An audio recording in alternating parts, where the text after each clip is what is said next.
வணக்கம் மக்களே, welcome back to our channel cook with me.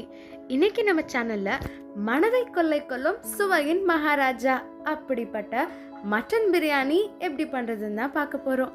அதுக்கு தேவையான இன்கிரீடியன்ஸ் என்னன்னு பார்த்துடலாம் வாங்க.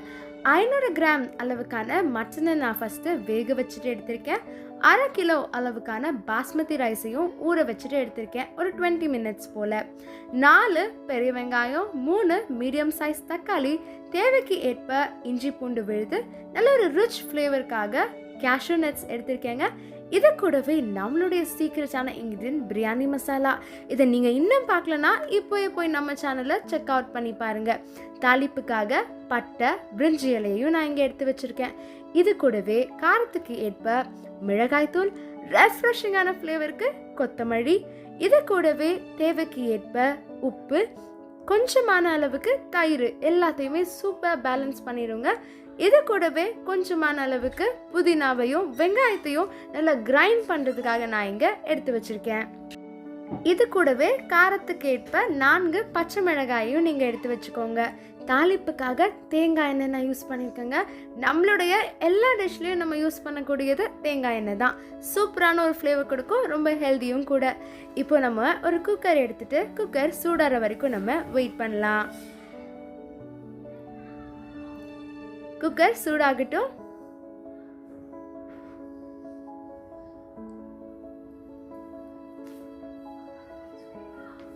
குக்கர் இப்போ நல்லா சூடாயிடுச்சு.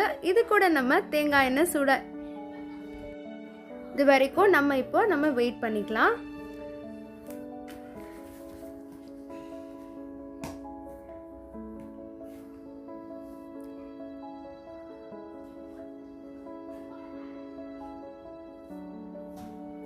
எண்ணெய் இப்போ நல்லா சூடாயிடுச்சு. இது கூட நம்ம எடுத்து வச்சிருக்கக்கூடிய தாளிப்புக்கு ஏற்ப பொருட்களை நம்ம சேர்த்துக்கலாம். நான் பிரிஞ்சி இலை, பட்டை, ஜாதி பத்திரி, இது 3த்தையும் நான் எடுத்து வச்சுருக்கேன். இது கூடவே நீங்கள் நட்சத்திர பூவையும் சேர்த்துக்கோங்க. சேர்த்துட்டு நல்லா தாளிப்பை ரெடி பண்ணிக்கோங்க. இது நல்ல ஒரு வாசனை வரணும், அது வரைக்கும் நீங்கள் தாளிச்சுக்கோங்க. ஏலக்காய் சேர்த்துக்க மறந்துடாதீங்க, நல்ல ஒரு வாசனையும் ஃப்ளேவரும் கொடுக்கும். இது கூட நான் எடுத்து வச்சுருக்கக்கூடிய முந்திரியை நான் சேர்க்க போகிறேங்க. ஆனால் அதுக்கு முன்னாடி நம்ம எடுத்து வச்சுருக்கக்கூடிய வெங்காயத்தை நம்ம சேர்த்துக்கலாம். வெங்காயத்தை சேர்த்துட்டு வெங்காயம் நல்ல ஒரு கண்ணாடி பதத்தை தாண்டி பொன்னிறமாக வரணும். அது வரைக்கும் நீங்கள் வெயிட் பண்ணுங்க. வெங்காயம் நல்லா பொன்னிறமாக ஆகட்டும். ஒரு கோல்டன் ப்ரௌன் கலரில் இருக்கணுங்க. அது வரைக்கும் வெங்காயத்தை நீங்கள் நல்லா வதக்கிட்டு எடுத்துக்கோங்க. இது கூடவே நம்ம காரத்துக்காக எடுத்து வச்சிருக்கக்கூடிய மிளகாயையும் நம்ம சேர்த்துக்கலாம். சேர்த்துட்டு வெங்காயம் நல்ல ஒரு கோல்டன் ப்ரௌனிஷ் கலரில் வர்ற வரைக்கும் வெயிட் பண்ணுங்க. நல்லா மிக்ஸ் பண்ணி விட்டுட்டே இருங்க.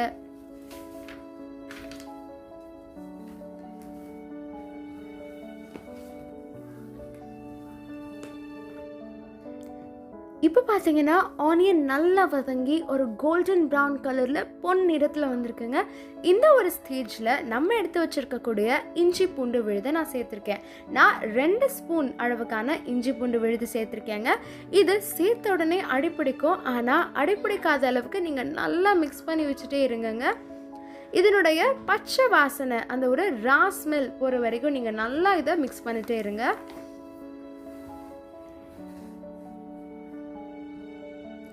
இப்போ பார்த்தீங்கன்னா இஞ்சி பூண்டு விழுதினுடைய ரா ஸ்மெல் எல்லாமே ஓரளவுக்கு போயிடுச்சு.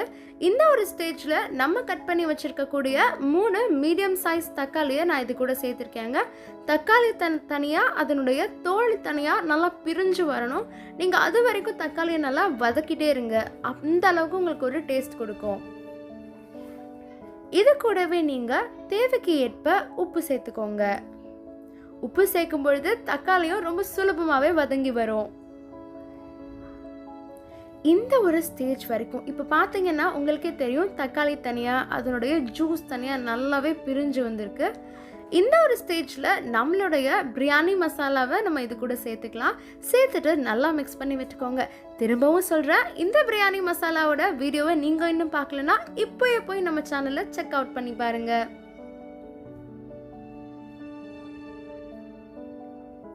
இது கூடவே நம்ம காரத்துக்கு ஏற்ப மிளகாய் தூளை சேர்த்துக்க போகிறோம். நான் 2 டேபிள் ஸ்பூன் அளவுக்கான மிளகாய்த்தூளை சேர்த்துருக்கேன்.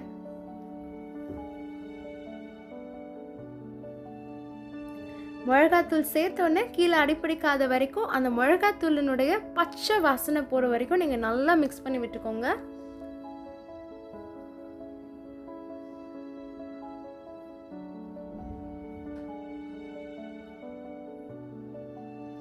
இது கூட நம்ம எடுத்து வச்சிருக்கக்கூடிய தயிரை நம்ம சேர்த்துக்கலாம். தயிரில் நிறைய ஹெல்த் பெனிஃபிட்ஸ் இருக்குது. அது மட்டும் இல்லாமல் நம்மளுடைய டிஷ்ஷை இது நல்லாவே பேலன்ஸ் பண்ணி கொடுக்க போகுது. மட்டன் உங்களுடைய ஸ்கின்னுக்கு, ஹேருக்கு, நெயில்ஸுக்கு எல்லாத்துக்குமே ரொம்ப நல்லது. நல்ல ஹைஜீனிக்காக சாப்பிட்டு நல்லா எக்ஸசைஸ் பண்ணுங்கள். இது கூட நம்ம எடுத்து வச்சுருக்கக்கூடிய வெங்காயம், புதினா இது ரெண்டுத்தையும் சேர்த்து நம்ம நல்லா மிக்ஸ் பண்ணிக்க போகிறோம். இது ஆல்மோஸ்ட் உங்களுக்கு நல்லா வெந்து சுருங்கி வரணும். அது வரைக்கும் நீங்கள் நல்லா மிக்ஸ் பண்ணி விட்டுட்டே இருங்க.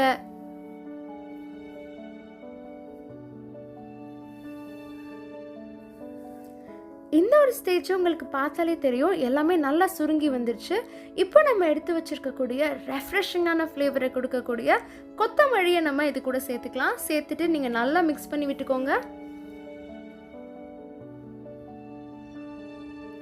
இது கூடவே நம்ம ஆல்ரெடி வேக வச்சுட்டு எடுத்துருக்கக்கூடிய மட்டனை நம்ம சேர்த்துக்கலாம். நான் 500 கிராம் அளவுக்கான மட்டன் எடுத்திருக்கேன். நான் எடுத்துகிட்டு இந்த குக்கரில் சேர்த்துட்டு நம்ம நல்லா மிக்ஸ் பண்ணி விட்டுக்கலாம்.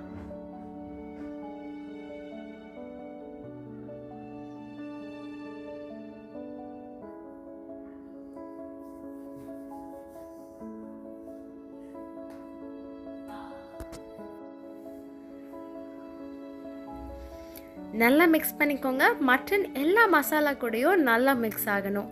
இப்போ ஓரளவுக்கு மட்டனும் வெந்து வந்துடுச்சு. இந்த ஒரு ஸ்டேஜில் நம்ம எடுத்து வச்சுருக்கக்கூடிய ஊற வச்ச பாஸ்மதி ரைஸை நம்ம சேர்த்துக்கலாம். 1 கப் பாஸ்மதி அரிசிக்கு அதே கப்பால் 1.5 கப் அளவுக்கு தண்ணி அப்படிங்கிற ரேஷியோவில் நீங்கள் தண்ணி சேர்த்துக்கோங்க. இது கூட நம்ம எடுத்து வச்சுருக்க லெமனில் பாதி லெமனை ஒரு புளிப்பு டேஸ்ட்டுக்காக நான் சேர்த்துருக்கேன். சேர்த்துட்டு நீங்கள் நல்லா மிக்ஸ் பண்ணி விட்டுக்கோங்க. ரொம்ப போட்டு ஹார்ஷாக கிண்டிடாதீங்க, பாஸ்மதி ரைஸ் உடஞ்சிரும். ரொம்ப பொறுமையாக அதை நல்லா மிக்ஸ் பண்ணி விட்டுக்கோங்க.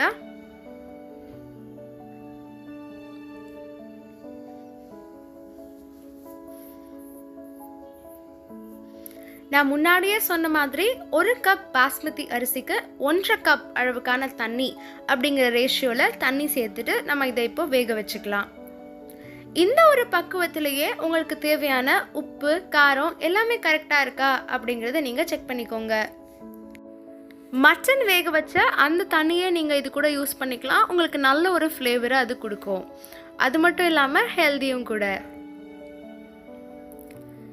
சேர்த்துட்டு இது கொஞ்சம் கொதி வரட்டும். அது வரைக்கும் நம்ம வெயிட் பண்ணலாம். பேலன்ஸ் இருக்கக்கூடிய கொத்தமல்லியும் நான் இது கூட சேர்த்துருக்கேன்.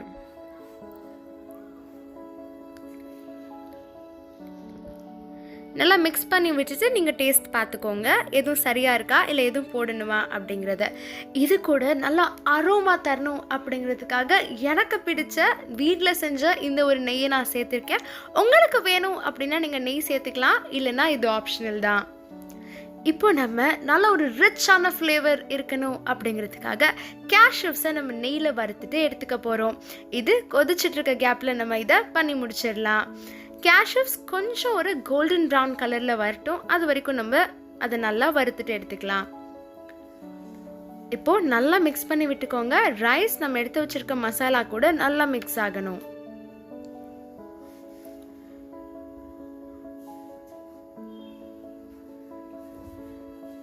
இப்போ நம்ம குக்கர் லிட்டை க்ளோஸ் பண்ணிவிட்டு ஒரு விசில் வர வரைக்கும் நம்ம வெயிட் பண்ணலாம். ஒரு விசில் வந்ததுக்கு அப்புறமா ஒரு 20 மினிட்ஸ் நீங்கள் இதை அப்படியே தம்லே விட்டுருங்க. உங்களுக்கு நல்லா பொலன்னு யம்மியான பிரியாணி ரெடி ஆகிடும். அவ்வளோதான் ஃப்ரெண்ட்ஸ், நல்ல டேஸ்டியான பொலன்னு சூப்பரான ஒரு மட்டன் பிரியாணி ரெடி ஆயிடுச்சு. இதில் நம்ம நெய்யில் வறுத்து எடுத்து வச்சுருக்கக்கூடிய ரிச்சான ஃப்ளேவர் தரக்கூடிய கேஷ்யூஸை நம்ம சேர்த்துக்கலாம். பார்த்தீங்களா, உங்களுக்கே தெரியுது பாஸ்மதி ரைஸ்லாம் உடையாமல் பார்க்கவே நல்லா பொலன்னு டேஸ்டியான பிரியாணி ரெடி ஆயிடுச்சு. இந்த மாதிரி நீங்களும் செஞ்சு காமிச்சு உங்கள் வீட்டில் இருக்க எல்லாரையுமே அசத்துங்க. நீங்கள் பிகினராக இருந்தால் கூட ரொம்ப சூப்பரான இந்த ஒரு பிரியாணி கண்டிப்பாக நீங்கள் ட்ரை பண்ணி பாருங்கள். ஷியோரான ரிசல்ட்ஸ் வரும். இந்த மாதிரி இன்னும் நிறைய வீடியோஸ்க்கு நம்ம சேனலை சப்ஸ்கிரைப் பண்ணிக்கோங்க. நிறைய குட்டி குட்டி கதைகளுக்காகவும் இந்த மாதிரி நிறைய குக்கிங் வீடியோஸ்க்காகவும் நம்ம சேனலை சப்ஸ்கிரைப் பண்ணிக்கோங்க. பாய் பாய்.